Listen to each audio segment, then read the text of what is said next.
Man, you ready? Yeah. Concentrate. Let's concentrate go, with me.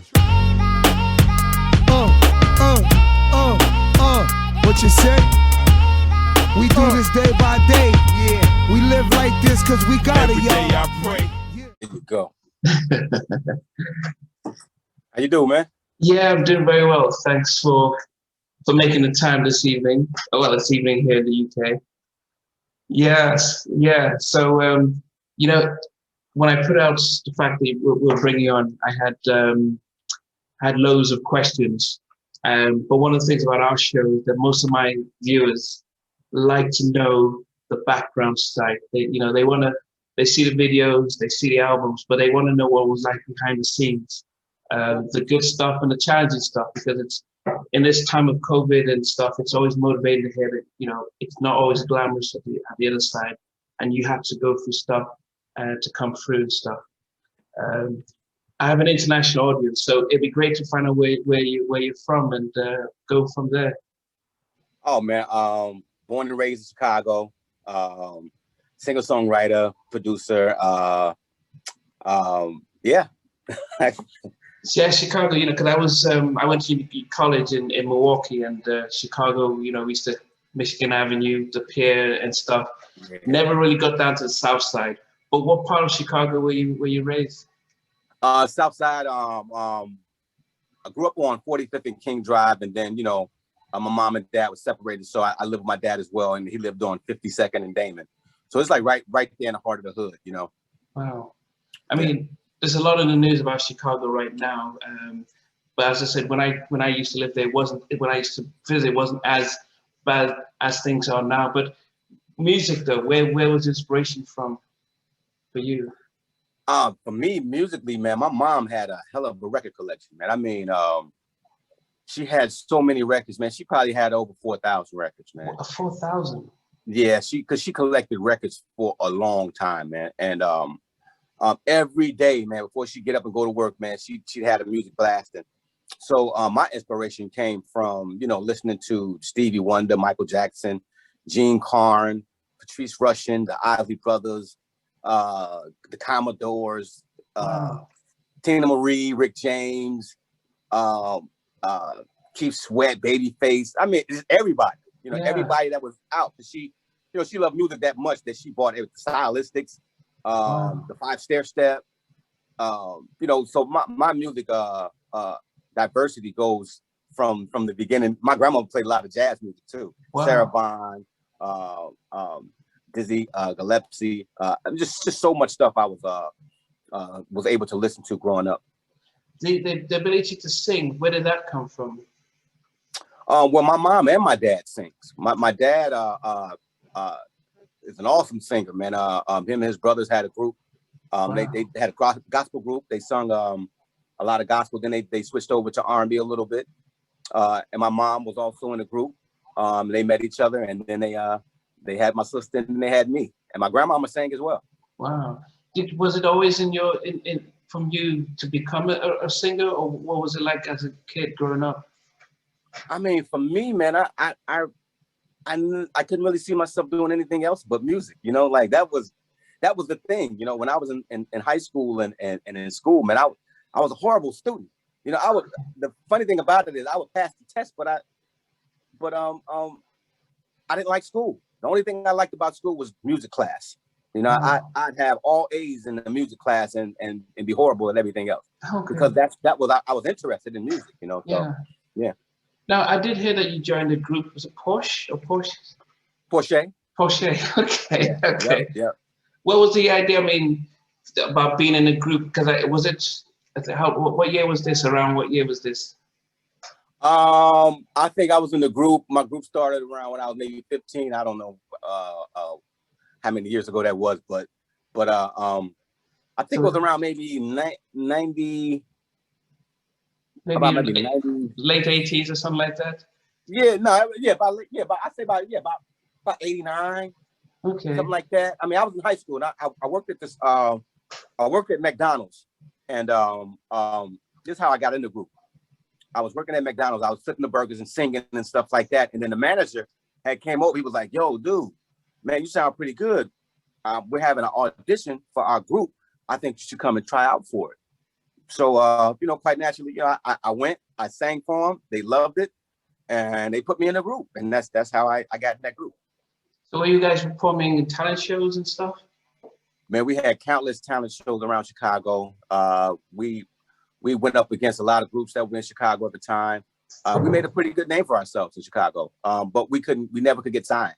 So one year, what we did was we all jumped in. It was me, it was my group, the Brad, a few other artists that were in Chicago at the time. We all jumped in this band.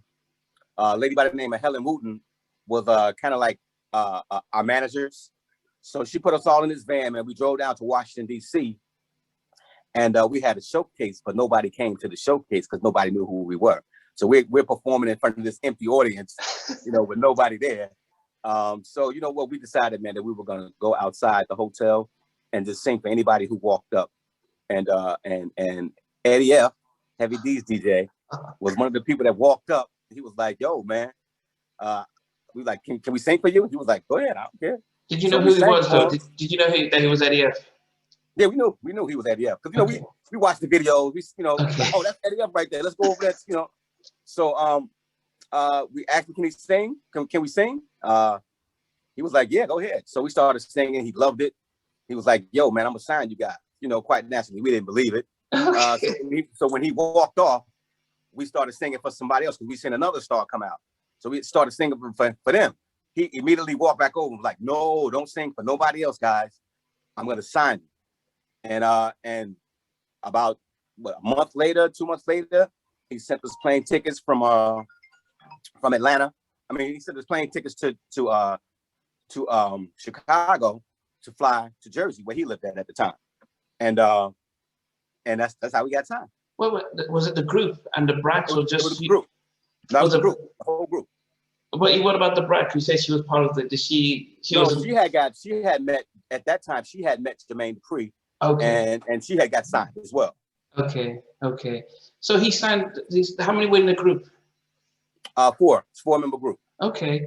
So what did your folks say when you said Heavy D's DJs signing us and sending us to Atlanta? Were they like, yeah, go ahead, or? Wait, say it again. I missed the question. Say it again. Your family, your parents, what did they think when you told them that Heavy D's DJ is about to sign us and I'm flying to Atlanta? You know what, my parents, they were okay with it. Again, they weren't too much involved in my musical career like that because, again, my when I met Eddie, I think I was like 18. Okay. At that particular time. So when we met him, my parents they were not that involved. You know, my dad was like, man, you better get you a damn job. You know what I'm saying? and stop thinking about this music stuff. You sitting there laying on my couch and I got to get up and go to work every day. You got to do something, son. So he wasn't really too happy about, you know, about how things were going with me. Because, again, you know, when you ain't making no money, man, and you got to watch your pops get up, he kind of pissed off about that. So, but they were very happy, very, very supportive. I got on that plane, man, and I never looked back. So then, before you get signed, what happens that only you go through? What happens? So when we get to the group had already been together for quite some time. You know, I think we were already together maybe about 3 or 4 years. Wow. So, you know, we were already having some problems, you know, because we didn't make it. It was hard for us. So we already had some turmoil going on inside the group before we met Eddie. So that was our last hope, was just to go out there and sing for anybody, because after that, we would have been done with each other. So he kind of saved us as a group. So by the time we got to Eddie's house, you know, I was pretty much one of the songwriters of the group. There was another guy by the name of Tovar, who was one of the writers of the group.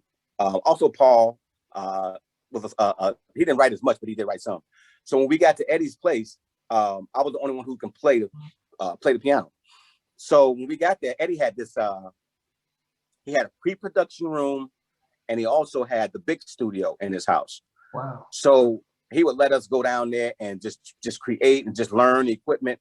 But it was just me going down there. You know, I would just be in that room all day. You know, Eddie probably had maybe like 4 or 5 other artists, not besides us, living there too. But I was just monopolized that space, man. Everybody would try to get in there. I just be in there by myself with the door closed, just trying to learn this equipment. Yeah. While the other guys was, nobody else did music. So the other guys would be outside playing basketball. And I guess one day while we were there, a big fight broke out, on the basketball court, and the fight came from outside to inside. So they bust a big hole in his wall. Oh God. So he was like, yo, man, y'all got to get the hell out of my house. I brought you guys here to work and y'all messing up my house. Like, y'all got to go. So he sent everybody home, not just me, but all the other groups that was there too. Everybody had to go home. So when we went home, about a month later, he called me up. He was like, yo, Donell, let me go back a little bit. He had a compilation album that he was coming out with, called the Untouchables. Oh, from Motown. Okay. And I had wrote a song with Dave Hall for that project called I Can Make You Feel Real Good. That's the only song that me and the group ever had that came out. So he knew that I was a songwriter. He loved what I did. So when he sent us home, he called me up. He said, yo, Donell, I'm working on this new artist called Usher. I want you to come and write a song with me. I'm gonna fly you back down to come write a song. So when he flew me back, I wrote the song. Usher liked it. I met him. So Puff had heard that record. He was like, yo, this dude kind of got a nice writing style. Why don't you send him over here? Because I got a track that can't nobody write to. It's been hard for people to write to this damn track. So I want to see if Donell could do it. So I went over there, man, and I wrote Think of You with Faith Evans. And that became one of Usher's biggest records. And that from that point on, man, I mean, my life started to change. Shortly after that, I had produced and wrote In the Hood, Yearning, and I think I forget the other name of the song that's on that album. But I had wrote it. Eddie F was like, yo, man, go back home and try to get the guys to record these records with you. So I went back home, tried to get them to record it. Actually, we wrote In the Hood together. But I tried to get them to record the record. They wouldn't record it. So I just recorded it myself. And when I got back to Eddie, what do you mean they wouldn't want to record it? They didn't want to do it. They didn't want to do it. At that time, I think they were still upset that Eddie had brought me out there by myself, But when I came back, I was like, yo, Eddie liked these joints right here. He wants us to record it so I can bring it back. You know what I'm saying? So they didn't want to record it. So what happened was I ended up recording the songs myself, got back and gave them to Eddie. He loved it. He was like, yo, I say, man, I ain't want to do it. He said, all right, I'm gonna go get you a deal. So he went and got me a deal. He went and sat down with L.A. Reid, man, and played the music I think he played it for L.A. and Pebbles. And at that time, man, they was like, yo, I want to meet him, bring him down to Atlanta. And when I got down to Atlanta, I sang Yearning live for him. And he was like, yo, young brother, come back with a record. I want to put it out. Wow, goodness. I mean, I think most people will listen to this and not understand why the guys are saying you've got a golden opportunity and they would just say no. Could they be that upset that they would just think, forget it, we'd rather go work in McDonald's than actually sing? Well, no, because at that time when I was working with Eddie and I was writing those songs, they were also working with another artist in Chicago. They were writing some songs for some other people in Chicago. Okay. I just think that they felt like, okay, well, you got your thing going on. We're gonna have our thing going on. But when I tried to get it, get us back together to record those songs, they just didn't want to do it. So I wasn't gonna miss the opportunity. I just went ahead and did the songs, and again, we were already going through a lot of stuff as a group already. So that was like the final nail in the coffin right there. Now, the one thing you skipped over is that here you are, you moved out, you met Eddie, you're meeting Puffy. I mean, he was probably one of the biggest people around by that time. How did it feel? Did you feel in awe, or did you just feel like, no problem, you're just working, or did you not realize this is so much so quick? It may sound like it was quick, but it wasn't that quick. This was years and years and years of work that we had did as a group to even get to that point. So for me, meeting Puff and all that, I mean, I'm not a starstruck person.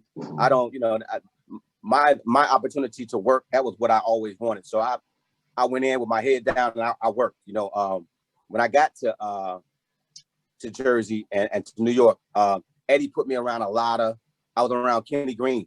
You know what I'm saying? So I was around Dave Hall. I was around Kenny Carnegie, Kenny Tongue. A lot of his Untouchables producers I was around, and it developed my sound. It developed my craft. I mean, I was around Eddie. You know what I'm saying? So he put me around a lot of great people, man. So when it was time to work, I just worked. You know, I just worked, and I never. When I got there that time, I stayed. You know, I stayed there, and I never went back home except, you know, to visit my family. But New York became my home at that point, because now I'm working. I'm getting things done, and that's what things happen for me. So did you feel that you're part of mainly the Untouchables? Because I know I interviewed Buddy a couple of weeks ago about, you know, Kenny just used to write almost as if he was drinking water.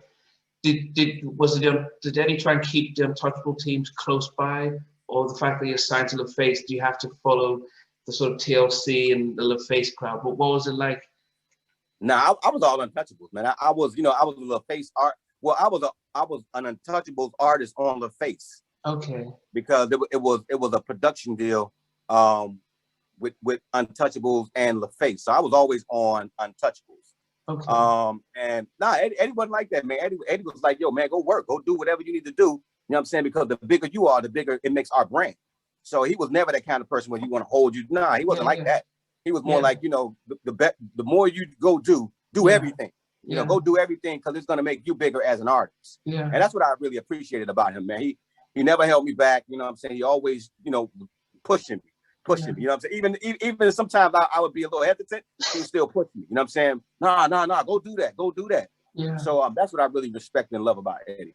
I mean, Jimmy Jenkins from Uptown said the same thing about Eddie, you know, being a sort of a genius, and then everyone else who I've spoken to have just nothing but nice things to say about him. I think Buddy's talked about how he set them up with ASCAP and all that stuff so that he wasn't trying to take their money and stuff. Man, he did the same thing for me, man. I mean, you know, he just made it really, really easy. You know, he made it really, really easy, man. You know, and I can appreciate him for that. You know, I wouldn't be where I am today if Eddie hadn't walked into my life. Yeah. And so now you're on LaFace. You know, you've got probably the best songwriter in our generation with Babyface. And then, you know, LA as an amazing producer. Did you get to meet Babyface, or was it just made LA that you were working with? Well, in the beginning, it was only LA. You know, Babyface was a studio rat, so he's always in the studio, and LA was the guy taking care of business. But eventually, I did get a chance to meet Babyface, and you know, he was, for me, man. I mean, now I was starstruck on that, because I watched Babyface. You know, like he was one of my idols. You know what I'm saying? Like his writing style, everything about him was so dope. He had his own sound. You know, and that was the thing that I was drawn towards singers, songwriter, producers, because that's what I wanted to become. Yeah. I was surprised. You didn't get him to plan a song for you? You know what, man? The funny thing about that, man, is that, you know, when we got to LaFace and I met with L.A. Reid, he loved what I did for Usher, and he loved what I had wrote for myself so much that they was like, yo, they were looking for an artist like me that was self-contained, because, you know, a lot of pressure was already on Babyface to write everybody's project. So they wanted to have another guy in the building that they didn't have to worry about. Let him go do his thing. We don't have to worry about him. Okay. And that was the greatest thing about it, because it was me, I could write and produce, and then we had Eddie, then we had the Untouchables. So we really didn't need, you know, I would love to have one. Don't get me wrong. I would have loved to have a Babyface record, you know what I'm saying? But they had enough confidence in the team that Eddie created that we could handle it. You know, and by that time, you know, Eddie had already did Intro, he had already did the Mary Project. I mean, he was already on fire. They knew he could deliver. Yeah. I think one of the questions people ask is, did you and Kenny ever write anything together? Nah, we never wrote anything together, man. But I just used to watch Kenny, man. He'd go in the bathroom, man, and write, you know what I'm saying, and come out with a hit, you know. I mean, he was pretty fast too. Yeah. And so you do your first album. I mean, that In the Hood, the original for me was the best. I wasn't too keen on the remix for some strange reason, because the original, it's almost like it was so perfect, the first one.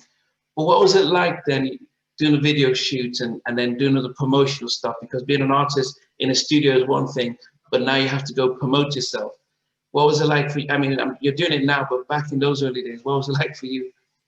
For me, it was tough. It was tough because quite naturally, I'm an introvert. You know, so, and I'm a quiet guy. I'm that guy when you walk in the room, Donell's over there in the corner chilling. You know what I'm saying? You know, I'd rather be in the studio. So it was tough for me in the beginning. But I had to open up. You know, it took me quite some time to get to that point. But in the beginning, man, I was real sheltered. And it was tough because I wasn't used to being around a lot of people. You know, most of the people I'm around, I know them. I know their mannerisms. I know how they behave. So, I mean, for me to be in a crowded room, I kind of got some anxiety about that, you know. So, but I love the opportunity, man. My first video, we had to shoot that In the Hood video like twice. You know, the first video, you know, it was my first video. I didn't have it wasn't no facial expressions, wasn't no, you know, it was just, damn, man, we need more out of him. Like, you know what I'm saying? So we ended up shooting that video twice, man. I think T-Boz directed the second video. Wow. The one with the girls with the baseball bat and all that. So that's pretty much what happened with the video situation. Yeah. In those early days, because a lot of people ask, I mean, of course, Left Eye, everyone's going to ask tons of questions with that, but I'll get to that later. But in those, so you've written for Usher, and I actually did like that particular track because you came off of the Devante track, and it really pushed and made his album go well. The question I had was the collaboration with Faith. Because I wonder, when you have two different artists writing a song, what is it like? I mean, does somebody write the first verse and you write the second, or is it the chorus? How does that come together? Okay, well, I again, you know, Puff was trying to get everybody to write this record because that beat is not your regular beat. It's like, you know, the doom doom doom. Yeah. You know, so he tried to get a lot of people to write this track, and they couldn't. So what happened was, when I got there, all the time I think that it just came to me as soon as I heard the track. So I ended up writing the verses and I wrote the hook. Okay. And what happened was Faith came in and she wrote the bridge. To unlock all that part right there. She did that. So we kind of collaborated on that, you know what I'm saying? And that's pretty much how that song came together. But the verses I wrote the verses and the hook, and she came in and did that bridge part. Okay. So that's the kind of questions I had, and because I think you always, people who know you would say, oh, Donell writes and produces his own stuff, and that's when I spoke to Eric, I said, but how come he was brought in to do some stuff in his second album? Was it something LaFace was thinking, okay, we need to change things around, or what was the idea behind getting other people? You talking about on the second album? Yes, on the second album. On the second album, I think that what happened was they just wanted to, you know, do some different things. You know what I'm saying? Which, you know, in the beginning, I didn't like it, you know, because I already felt like we could handle it, and we could. You know, the first album to me was a classic. I think it's one of the dopest first albums from a male artist. You know, that's just my opinion. Yeah. But again, you know, we only sold maybe 300,000 records, and that may be pushing it. But they gave me another shot. So what happened was, when we went back in the studio to do the second album, I had already had Think About It. I had I Want to Love You. I had what other? I think I had He Won't Hurt You. So I had about 3 songs already ready. But they didn't know about these songs. They thought we were in New York, you know, BSing around. You know, they didn't think we had a whole album, you know what I'm saying? And we had I had maybe about 4 or 5 songs at that time. So that's when Candy Tukes brought in. She said, you know, I think you should work with Eric. And I'm like, you know, at first I was like, I really don't want to do it, because I really want to do my own stuff. Yeah. But when I flew down to Atlanta, we got there, and it was him and Wes, and we brought a guy in named Tommy Martin, who played the guitar. Yeah. So when Shorty Got Her Eyes on Me was made, man, I mean, we collectively did that joint together, and it was amazing, man. I mean, I was like, oh shit, oh, I was like, oh shit, all of a sudden, oh, I like collaborating now. You know what I'm saying? Like, because I wouldn't have had that record had I not collaborated with those guys. So now I'm starting to feel like, oh shit, collaboration is pretty dope. I like that. You know what I'm saying? Because now it's not just me in the room thinking about it. I got four other people in the room, and we're bouncing ideas off each other. So I'm like, oh, this is dope. So that song came out, and then Eric and Wes went back and they did another song for me. They did Have You Seen Her, and I didn't have anything to do with that record at all. But when I heard, I was like, this is smash. Then I fell in love with Eric and Wes. I was like, oh shit, I got to get them there. These guys got joints. You know what I'm saying? They can make records. And you know, to me, man, Eric has this writing style that's so dope, man. I mean, like, it's a lot of swag in his writing, man. It's like that street swag, man. And I loved it. It brought a whole nother side to Donell. You know what I'm saying? Which I appreciated, man. And I really appreciated him for jumping on the project. Definitely. Yeah. And you know, it's funny because when I did a poll and about 3,000 people in my community voted, and I said, which of those, your first 5 albums, do they prefer? Everyone went with, you know, Where I Want to Be, because it was your most popular one. But the real hardcore fans said the first one, and he had some that preferred Gemini, the Journey of a Gemini. So you had people who really know into the music really said, no, my heart was the real classic one, because it was one of the kind of things where you're listening to it because, well, you first, you know, play in the hood, and then you listen to the album and really see the rawness. But then, you know, when an album is commercial, everyone's hearing it and stuff. It's like easy to say, yeah, that's the favorite one. When they bring in Left Eye to bring, and I know, you know, I've heard you speak about the fact that she burned Andre's house down, and she was trying to find her own voice and stuff. When she comes on the track, did you know the song was gonna get that big? Nah. Well, they had Anthony Hamilton was involved in that record. A guy by the name of Bilal, Cliff Lighty. Yeah, not the singer Bilal. Okay. No, not the singer. A guy, a writer, songwriter by the name of Bilal. Also, Darren Lighty and Eddie F. Okay. So when I first heard the record, it was the track was amazing. I was like, damn, this track is stupid. But it was another song. It was a song called When You Hear the Car Horn Blow. And I just hated that song. So they went back and rewrote it, man. And they came back with You Know What's Up. And I was like, God damn, this shit's so hot. But I didn't have anything to do with Left Eye getting on that record. Eddie played the record for LA, and I think him and LA discussed something, and they was like, yo, we should put Lisa on the record. You know, so when Lisa got on the record, man, it just took the record to a whole nother place. Yeah. Now, can I say I knew that it was going to be a big hit? I can't say that because we don't know. You know what I'm saying? We don't know. We know that it feels good to us, and we groove it in the studio. But you know, you don't know until you really put it out. But man, when she got on that record and I heard it, I was like, damn. And again, they were at the height of their career. You know, and things were moving in a different direction. I think after the burning down of the house, they sold an extra $2 or $3 more million. I mean, 2 or 3 million records after that. Yeah. So I mean, it was just meant to be. Yep. Yeah, and you know, there's a distinct sound by the Untouchables. You know, there's a way that drum programming goes, Darren, and so you could hear the track and you could hear because I think at that time Eddie and the Untouchables and Dave all had a distinct sound, you know, like Teddy Riley or Roddy Jenkins, that you could say, okay, or even Jermaine and stuff. So what does the album? So when the album, your second album, goes platinum plus, what's it like for you, just all around? You know, you're more successful, well, internationally known with all the success. Does it change you in any way? Yeah, changed everything about me. You know, I'm feeling myself now. You know, I go from this, you know, this little introvert guy to, you know, sticking my chest out now. You know what I'm saying? Like, you know, so it was a unique situation, man. I loved every moment about it. I was on the road, man. I mean, I'm doing shows in front of, you know, thousands and thousands of people, man. And not to mention, man, when I sing Where I Want to Be, I'm watching people in the crowd, man, crying and it's this music is touching people. Yeah. You know what I'm saying?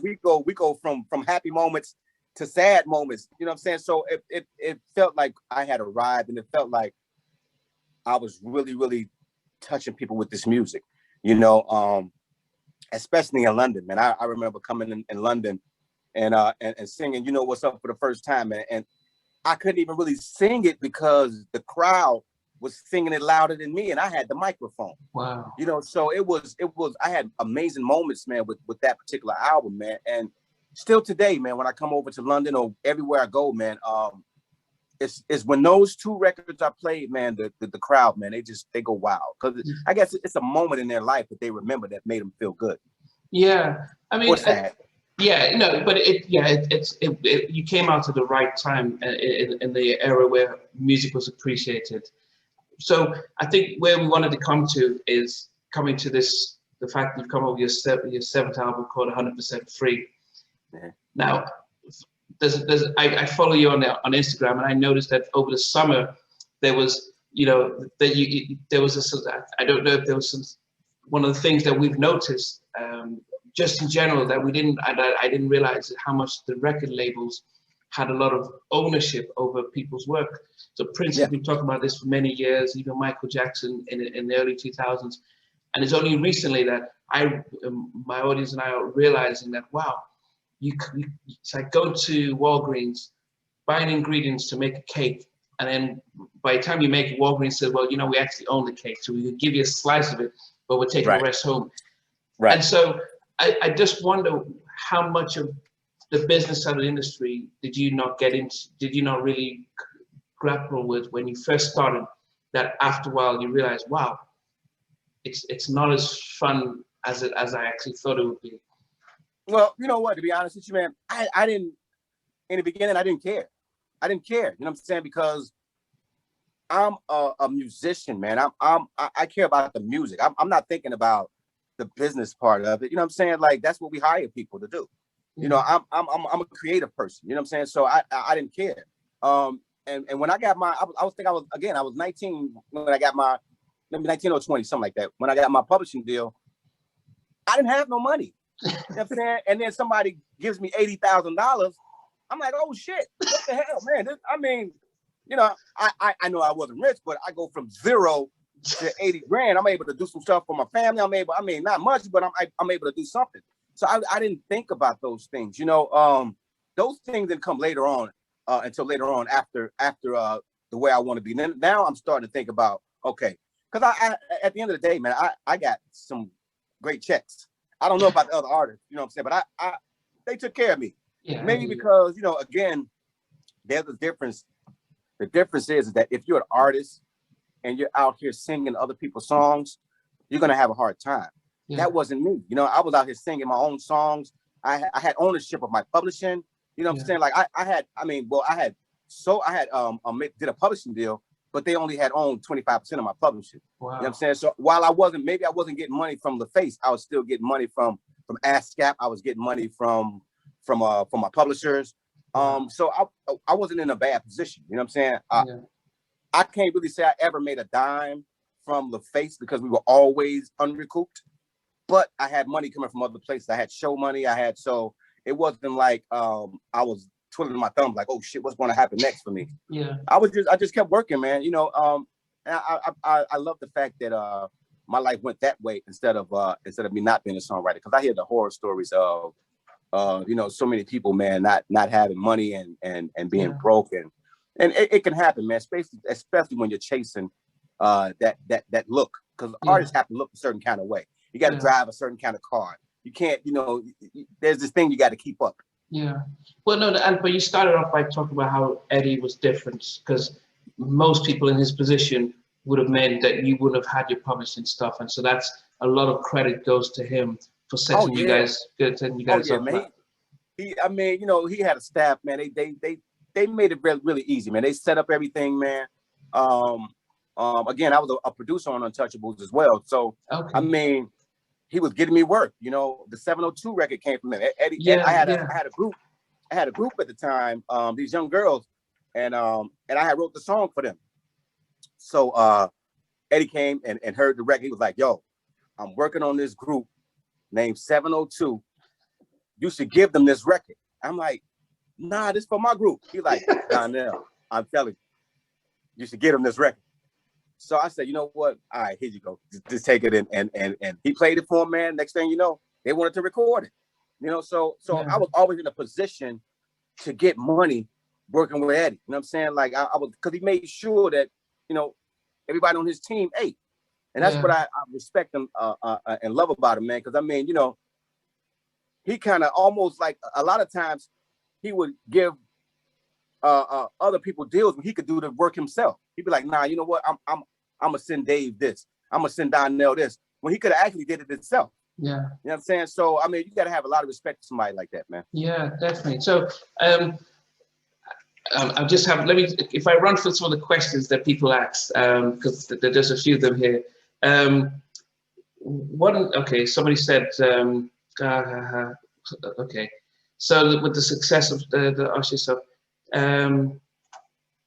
ask him about the, let me see, okay.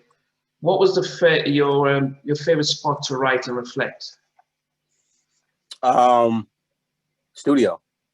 I had a home studio, and I just go down there and work every day, man. I light some candles up and, you know, set the mood, and I just go down to write. You know, low lit room, kind of like this room is lit right now, but it'll probably be a little bit darker. Wow. Yeah, I just like to catch a vibe, man. For me, it's all about the vibe, and melodies just flow. You know, I in some ways I feel like I'm an antenna, and I just get the signal, and whatever comes through is that's what happens. When I speak to a lot of songwriters, whether Melvin Riley, Timmy Gaffin and stuff, it seems as if that's what happens, that it just comes down, and when they talk about it, that they don't know the melody comes or the beat comes and the lyrics come in. It's almost like a gift as opposed to going to school to learn how to write a song. That's the only way I can say it. It is a gift. You know, again, I feel like I'm just watching the process happen, even though it's coming through me. I feel like I'm just watching the process happen because, again, when the music starts to play, things just pop right in my head, like boom. Wow. Okay, this should go for that. You know what I'm saying? Melodies just come right in. So, you know, I guess you can call it a gift, but again, I almost feel like I'm just an antenna and I just get the signal. Yeah. The other question was, what is his favorite song and why? My favorite song would be on my first album. It's called I Want You to Know. And the reason why I love that song so much is because when I wrote it, again, I'm speaking about that spiritual thing, man, where it just came to me in a way that I knew I had to make this record. From the chords, from everything, like, because I wouldn't naturally play chords like that. Yeah. It just felt really good. And when I listened to it and I sat back, I'm like, even though it sounds like I'm singing to another woman, it almost felt like I was supposed to be listening to this as if I was writing it to myself. Wow. You know, and I get that with a lot of my songs. When I really sit back and listen to it, it's like, damn, is this a message for me? You know what I'm saying? Like, am I supposed to be looking at this the opposite way around? Like, because a lot of them seem like I'm talking to myself, but you wouldn't know that because they're about females. They're about, you know, so yeah. I've got Brando Chicago 5, so he's from Chicago. He says, did you feel like you got support from other Chicago artists from Chicago? You know what, man? I can't say I did or I can't say I didn't. I never reached out to anybody, you know. I believe that if I had a more outgoing personality at that particular time of my life, then I believe that, you know, everybody would embrace me. I never got any negative anything from anybody in Chicago or from any artist. But, you know, again, I was an introvert. You know, I was one of those people that was kind of scared to jump out. Now, if I'm drinking, that's a different story. Yeah, now, I'm the most outgoing person there, but I had to have alcohol to do it. You know, so yeah. Yeah, so the other question that, and I'm just running through some of the questions, like I did you do any collaboration with Nas? That's what somebody... Nah, I never did a collaboration with Nas, man. Would love to, you know what I'm saying? Because he's definitely one of my favorite MCs, man. Were you going to release a joint album? That's what somebody said. Donell and Nas were going to. They said Donell and Nas were supposed to release a joint album. Was that ever? That's the first I'm ever hearing of that. Okay. I just really met Nas, man, a few years ago. You know what I'm saying? Okay. You know, but Eddie used to always tell me, man. I think Nas. When I wrote the song, Life Goes On, Nas had reached out to Eddie like, yo, I love that record. You know what I'm saying? Like, dude, man, really put his foot in that record. But I never had got a chance to meet him, man. Okay. And he had a concert in Detroit, maybe about 4 years ago, man. And I went and I got a chance to meet him, man. So that was pretty cool. Yeah, well, you had a fan from Japan, Where I Want to Be or Life Goes On. But my favorite songs was Believe in Me. And it says, tell him somebody in Japan really loves you so much. I mean, that's the thing about, it's sometimes hard to realize how much you reach out to people in Japan, Africa and stuff, because, you know, when you're very US based and stuff. And I think a lot of people were really complimenting about your style. Now, I know back in the day, Chicago, back in the 50s and 60s, Chicago was known for style, but for you personally, where did that sense of stress style come from? I mean, well, my grandfather used to always rock fedoras. I'm talking about, man, he had too many fedoras. It's crazy. But that wasn't really the reason why I started wearing fedoras. You know, the reason I started wearing fedoras is because at like 18, I started balling at 18. You know what I'm saying? So, and I was self-conscious. That's another reason why I was pretty much an introvert too, because I was self-conscious about, you know, my hairline. You know what I'm saying? And back then, they didn't have what they got now, where guys can go and do all these things to fix it up and all of that. So I was so what we did was, I remember when I was with the group, Eddie noticed that. So what he did was he made everybody else in the group cut their hair off. Wow. You know what I'm saying? So we were all looking like the R&B Onyx at that particular time. You know what I'm saying? But that's what he did. So my style and everything that it definitely comes from Chicago, man. The rocking of the hats, you know, tilted to the side, just like, you know, because Chicago was known for pimping. So, you know, my whole swag was just, you know, real cool, real cool, calm and collective, man, but just with an edge. Yeah. But it's strange because everyone cuts their hair now. I mean, but Jordan was doing it, but I think back in those, when you're young, it probably made a massive difference. And it wasn't so many R&B acts that had low-cut hairs back then. No, the only one was R. Kelly. I mean, he the only one that had a bald head, and at that particular time. But and that's why I wore hats, because I didn't want people to say, well, oh, he's trying to be like, you know. So I said, you know what, let's flip it and do the hat thing. Yeah. A lot of people talk about your family life. How was it being an R&B star, an artist, touring and everything, and then maintaining sort of a healthy, balanced family? It was tough. I mean, you know, I'm not gonna sit here and lie about it. It was tough. I had 4 children at that time. I really didn't get it. I was there financially, but I really wasn't there. I missed a lot of great moments, you know, due to the fact that I had to go out and promote, and I had to go out and do shows and all these things like that. But they understood, and but it was tough. It was tough for me as a dad and someone who go from not having anything to now I'm a full provider, you know. So I had to make sure that my house life was in a great shape. The touring part, did you enjoy that part? Because you said you're an introvert, but what was it like when you had to be on tour? I loved it. You know what? Because at that, now I'm in my, if we're talking about, I'm in my 2nd album now. So, I mean, things are moving up.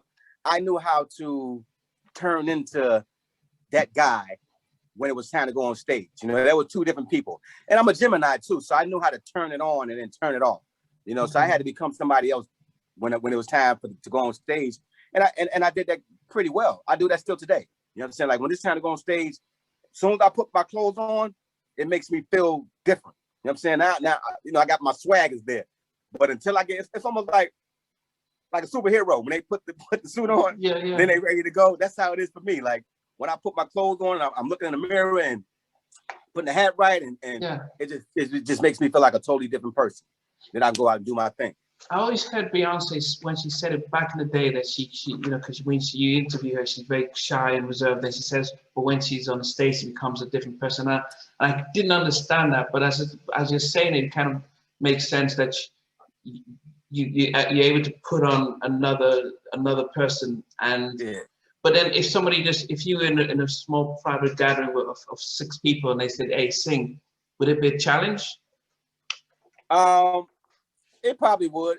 Nowadays it probably would, because I'm just used to doing it a certain kind of way. But when I was a kid, I didn't have a problem with singing in front of anybody. I don't know where these things developed at. But maybe I picked up some things along the way. But when I was a kid, man, I used to love when girls asked me to sing in a lunchroom. You know what I'm saying? Because I love the attention that I was getting. But again, those are people I knew. I think when I got into the music business, I was a little intimidated by other celebrities. Yeah. So I think that was my thing that made me more of an introvert. Yeah.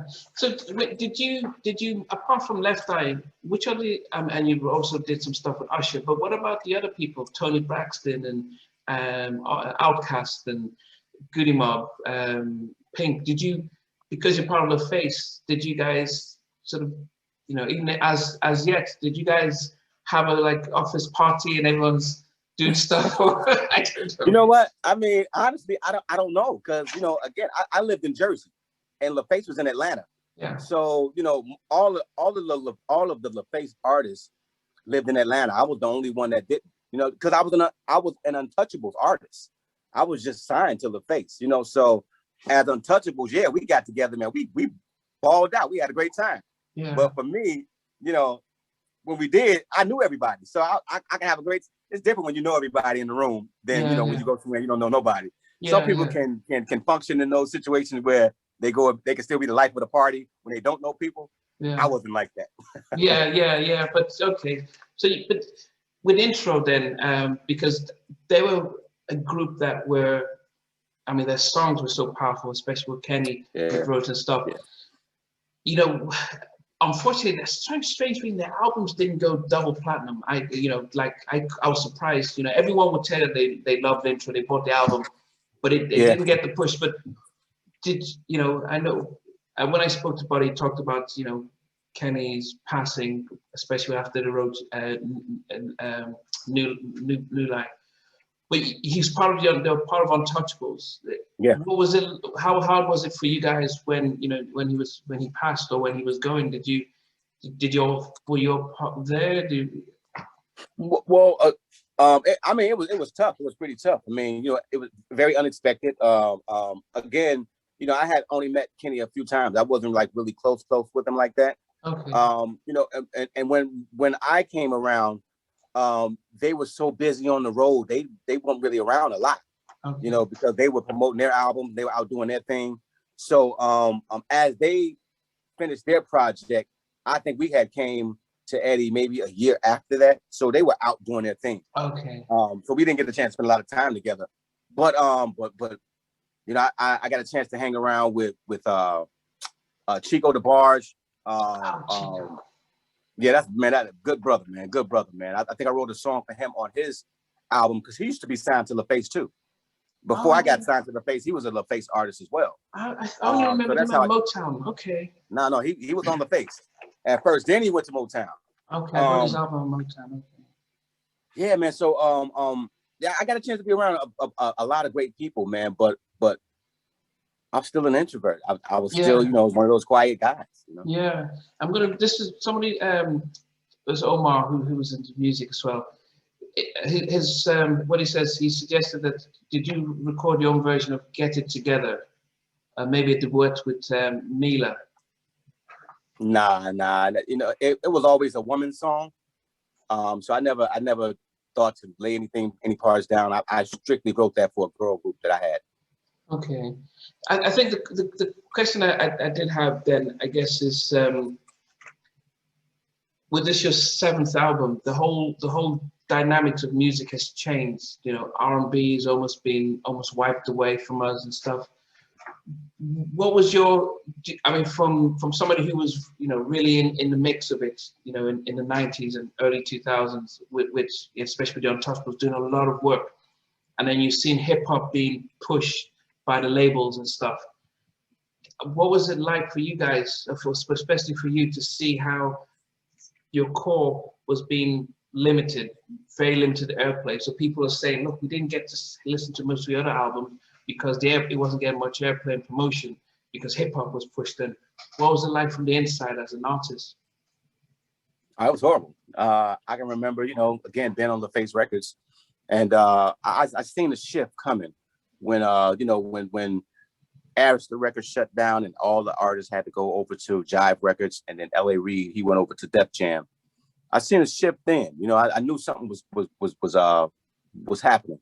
But for me, man, I mean, it really didn't bother me as much as it should have, you know, because by then I had already left New York and I had moved down here to Atlanta, you know, so I can raise my family, you know. So, you know, when those things happen, man, I the way things are now, I really feel like there was an agenda to dumb down the music, you know, because, you know, quite naturally, man, the powers that be, they know that music heals. Music heals the soul. It teaches. And they also know that, well, if we give a few people some money, we can fuck up the whole population if we allow a few people to send the wrong message. So now a lot of people are sending the damn wrong message, because you mean if I'm a young guy and I want to be a songwriter and I see this is what's selling, then that's what I'm gonna start writing. You know, I'm not gonna write some, you know, some good stuff. I'm gonna write whatever is selling. You know what I'm saying? So I think that was a decision made by somebody higher up to say, okay, let's get away from this and let's start doing this. Because when we came out, you know, we were singing about love. The thing about R&B back then was that you had Maxwell, D'Angelo, me, you had Usher, you had R. Kelly, Joe, Brian McKnight, Eric Benet, Chico DeBarge. I mean, you had a lot of, you had Carl Thomas, Dave Hollister. The funny thing about it is that we all sang R&B, but we all had our own styles. Nobody sounded the same. You know, and we all sang about love in different ways. You know, you had some guys was more about sex, some guys was more about relationships, other guys were about both.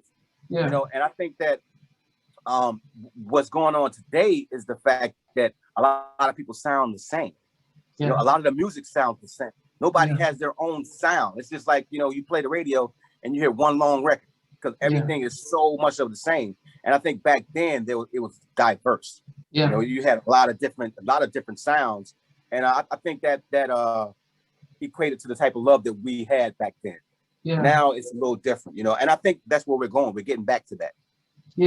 But then did you ever get a chance to talk to someone like LA and say, you know, he was up there to say what was his thoughts about how things have shifted? Because you're saying about an agenda. As fans, we could see it, but we don't understand how things are controlled. We just realize that people want to go back to the old stuff and are listening to the old stuff. Like the verses, the Teddy and Babyface one was really the big one. But then the Pastor Mike was very big because it was like, these are the songs we remembered. You know, and I think when you came out with Karma and I played it, a lot of people says, oh, classic Donell, and because it sounded like what you used to come up with, and you're doing it today, it almost feels like, well, if he can do it, why can't everyone else do it? Did you? To be honest, you know what? To be honest with you, man, when I did Karma, and I'm gonna be honest, man, people may say that sounds like my old. It's not really my old style. What I did was that was, to me, Karma is an older sound. My sound was even more young. Like, I wouldn't equate and say Karma sounds like a He Won't Hurt You, or, I mean, it's two different styles. Style, that Karma style of music, that came back from like the 80s. You know what I'm saying? The 70s, when the Stylistics was doing it. The reason I did that record is because on this particular album, what I decided to do was I wanted to talk about love. I wanted to promote love. So on this particular 100% free album, I said, I'm going to do every genre of music that I can to push love. It's not going to be your typical R&B album that people expect from me, because if I'm trying to push love, I want to do it in every genre. So I did a house track that goes to that area. I did a reggae track mixed with a little African that goes to that area. Then I had to do what people expect of me. So I did 3 R&B tracks. I did Serious, I did Karma, and also did I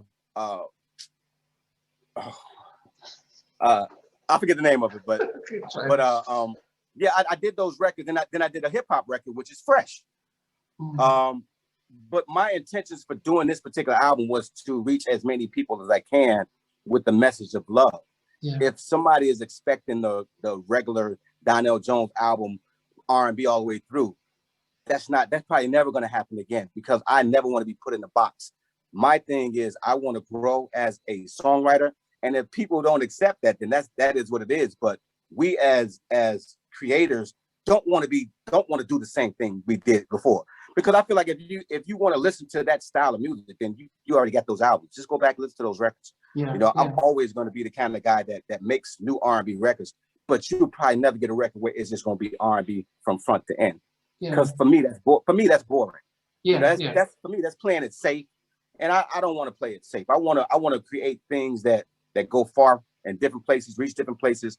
Because for me, it's about love. It's about the messages of love. So I'm trying to reach as many people as I can, and I'm only going to reach a certain amount of people doing R&B. So that's my core. But at the end of the day, I want to spread it out and do other things.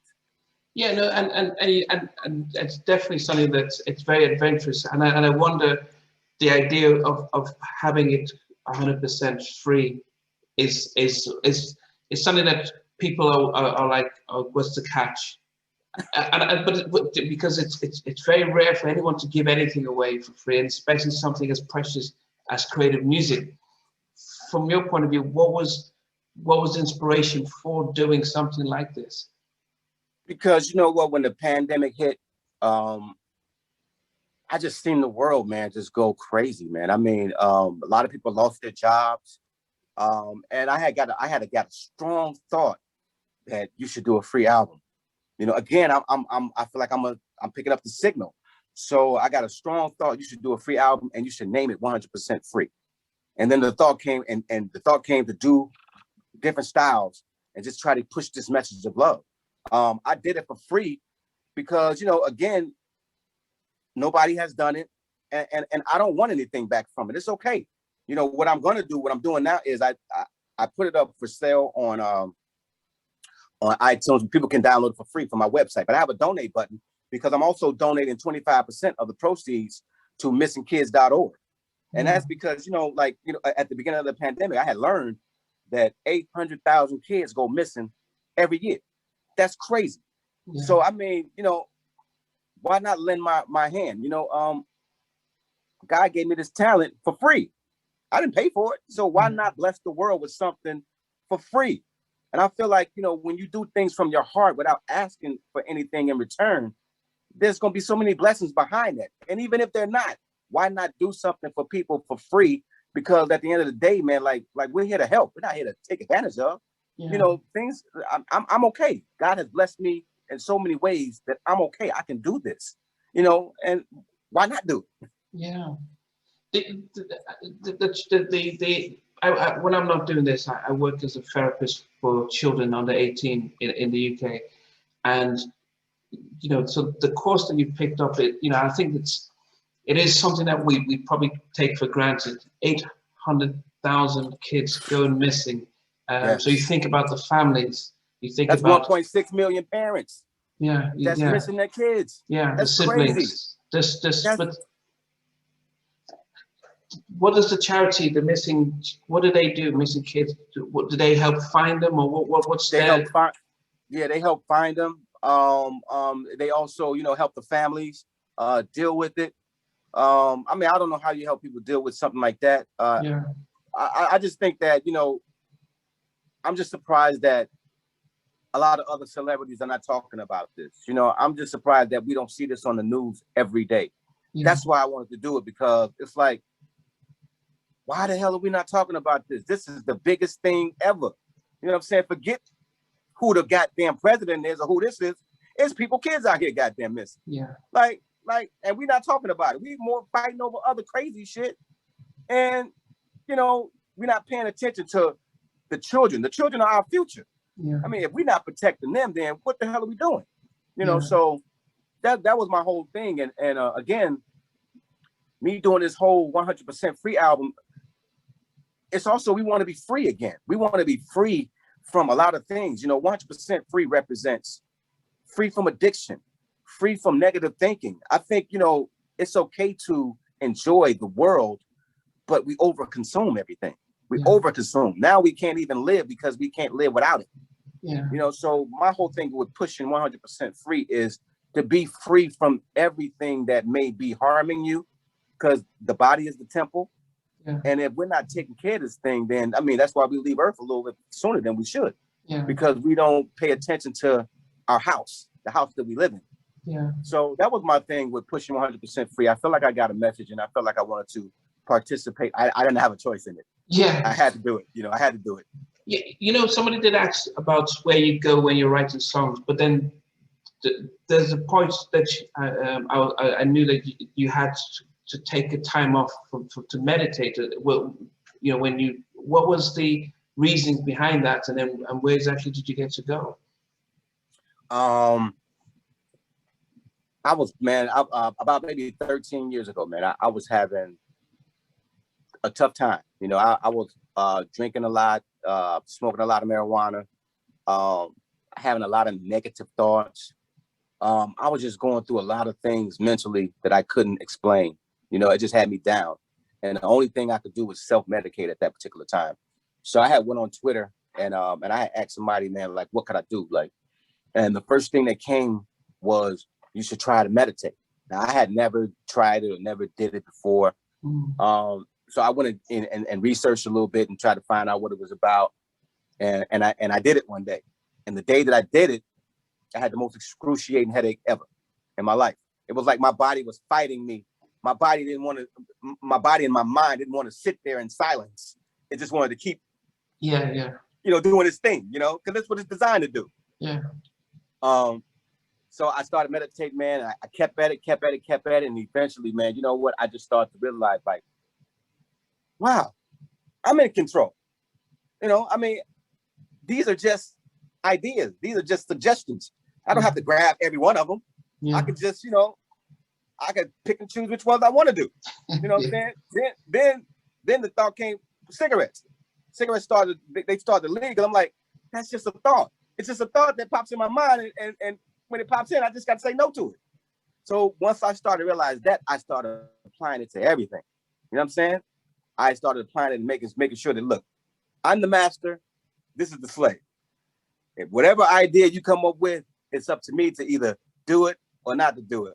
But many people, what they do is they don't even understand the difference between, they just go right into it. They go right into whatever the mind does, they go right into it. Yeah. You know, without thinking about it. To me, that's a slave, you know? Yeah. You have to become the master of your house. So what I did was, the better and better I became at meditating, another friend of mine called me and said, you know, you should go to Peru. Peru. They have this thing down there called ayahuasca. You should go try it. So I said, you know what? Boom, I'm gonna try it. The very next day, she told me. I went and I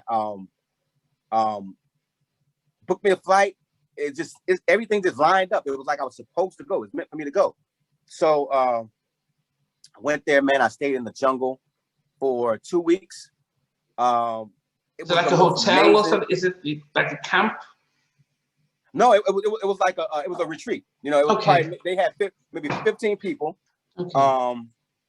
Were there, and we all stayed in different places. You know, so I was back in the back a little bit more, back in the jungle part, and we all came to meet up late at night. You know, to discuss and to take ayahuasca and things like that. But it was the best experience I ever had in my life because I had never traveled by myself. I was going to a foreign place.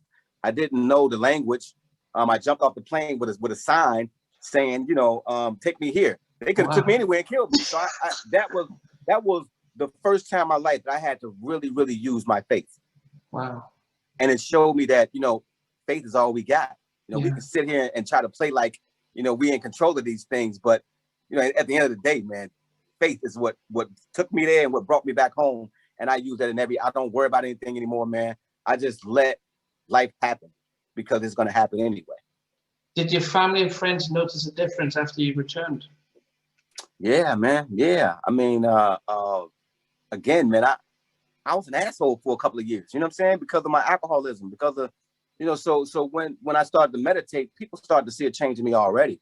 Yeah. Because I started, you know, a lot about me was becoming different. Now, a lot of people didn't like the change either because, you know, because while I was drinking and doing all those things, I was also giving a lot of money away and funding a lot of things that I shouldn't have been funding. So as I'm getting better, the people that were taking advantage of me, they didn't want to see a change.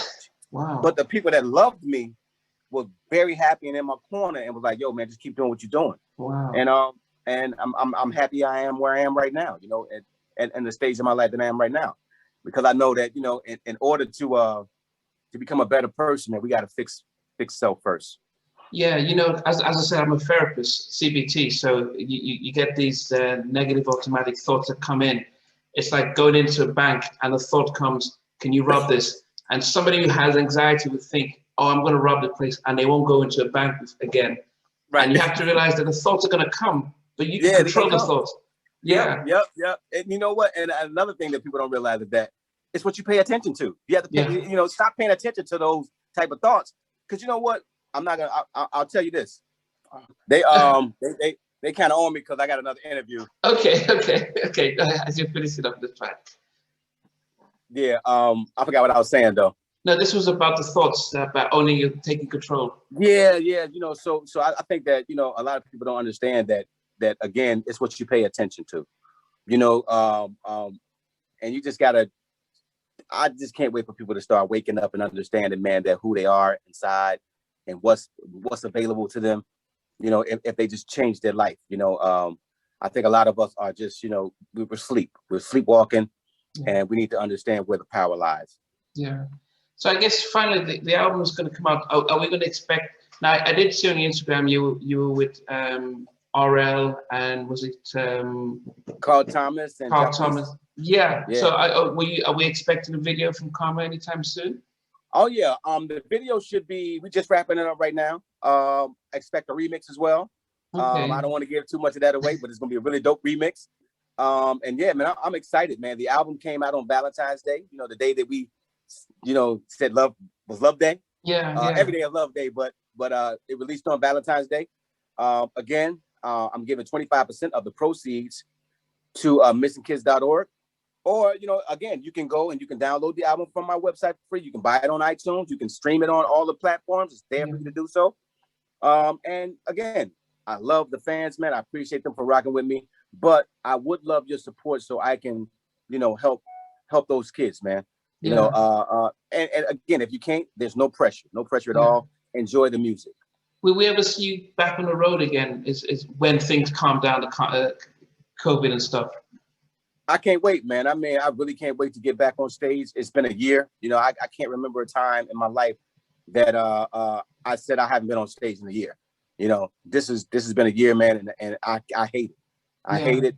But, you know, again, we have to follow rules, and I can't wait for it to be over. Yeah, are you still part of Untouchables? Eddie's my man, man. Eddie's my man. I mean, we'll always be. You know, got a lot of love and respect for him. I can't wait for this next project, which will be called Elevate. That's when we bring everything back together. You know, I would have had him on this particular album, but again, I was doing it for free. So I didn't want to reach out to none of my friends and ask them to work for free. But this next album, Elevate, is what you would expect from Donell, but on steroids. Okay.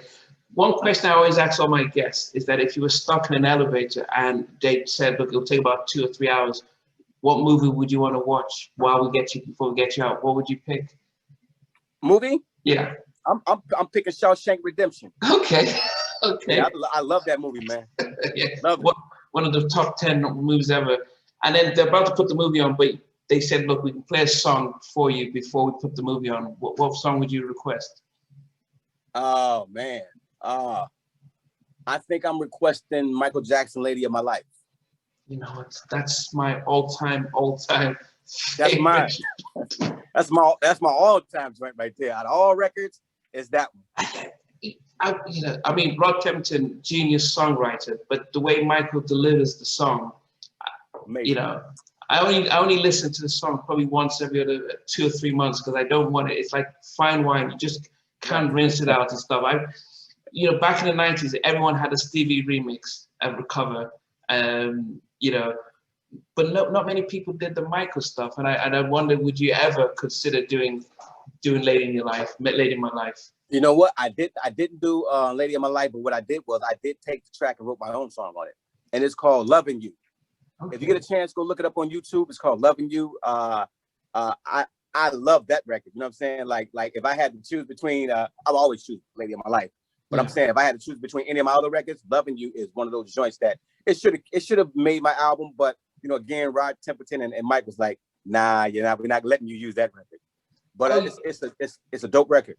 Okay, no, definitely check it out. Now I appreciate the fact that you took time. I know you've got another one and probably in less than an hour and stuff. I appreciate taking the time to answer the questions and stuff. It's been fascinating hearing your journey and stuff, and being able to answer the questions that the people have. But I'm going to really make sure people are aware about the missing kids situation, because I think it's important that we understand that a lot of us lost family members to COVID, and if you my dad passed away in December, and so I know now how important it is to obey those kind of rules. But if I had a son or child who was missing, it's the worst thing because you don't know where they are. At least my dad, I know where he's at. But if they're missing, you're constantly thinking, are they coming around and stuff? So it's really important that we really look into that, and I'll be sure to do parts of this to make sure that people are aware of this when this goes out and stuff. But I appreciate you, man. It's been a pleasure. It's been an honor, really listening to really get me on board, and the album, the song "Cry." Because I saw that when you put out the promo for the missing kids, but it wasn't on your album. Was it on a previous album? Yeah, Cry was on my Journey of a Gemini album. Okay. Yeah, it just made sense to go with that promo because it's missing kids and all of that. Yeah. So that's why I put it on there. But that's not a new song. That song probably about maybe 8-9 years old. And that's the problem, because they didn't, it wasn't going to promote it, that a lot of us, unless we really, and that's the problem that we have with how radio and how the music industry has really shifted. But I appreciate the fact that you and your team are looking to see what can we do to take the streets back of I appreciate the area race back. But I appreciate the interview and stuff. And thanks a lot, Donell. I appreciate you, brother. Thank you, man. Great show, by the way. Great show. I'll watch your show too. Oh, appreciate it. Thank you. Yeah. All right, my brother. All right. Thanks for watching. Please remember to subscribe to the channel, but most importantly, to press the notification bell so that you can be notified when we do have a new interview. Loads to come. But thanks a lot for watching.